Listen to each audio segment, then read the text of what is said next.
Haleluya.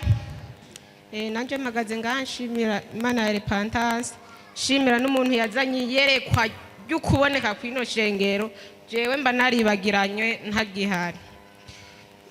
Ndashimye cyane n'ukuntu repentance yigisha gusenga no gukora. Usenga uwongera ukora. Rero ndabishima cyane. Jewe nafashwe ari mwijoro mfatwa n'inzozi mbona umuntu aza kuntera umunyota.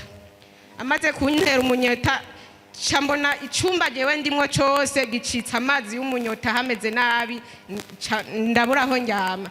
Buke mw'iryo joro nyene nikangura nsanga ndiko ndaniga umuntu mu nzozi. Maze kumuniga mbona ndamunigira imbere y'umuryango, niho kuvyuka mu gitondo cansanga kuno kuboko kwabaye paralize, cansanga n'ugutwi kurimo ikintu kiguma kidomamwo nk'uku n'ukuguru biraba paralize. Niho naca mbwira umukozi w'Imana ndamubwira ati merewe nk'uku uraba unsengere, ndabwira n'umupasiteri wacu ndamubwira ati merewe nk'uku nshaka unsengere.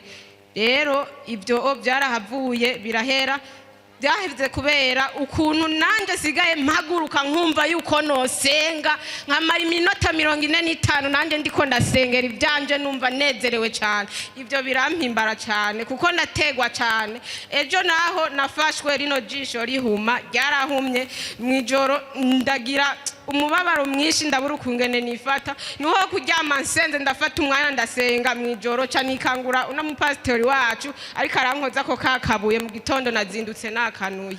Komera Imana. Wabonye mu ndoto ndiko ndakagukozako? Nabonye ariko ankoza ko kakabuye mu gitondo nazindutse meze neza, igisirimba natambye. Ubu ndamaze indwi zishika zibiri uwo muntu tudasubire guhura mu nzozi kuko yajeje kuniga misi yose ifoto yiwe ca ndamubona ariko aragenda mu nzozi. Ntazosubira mu izina rya Yesu. Dukomera Imana amashi menshi cyane gose. Twongera Imana amashi menshi cyane. Twababwiye abo tutazoshikira nga tuzoza tubasengera mu ndoto, tubasengera muvyuka mwabo hose mu izina rya Yesu.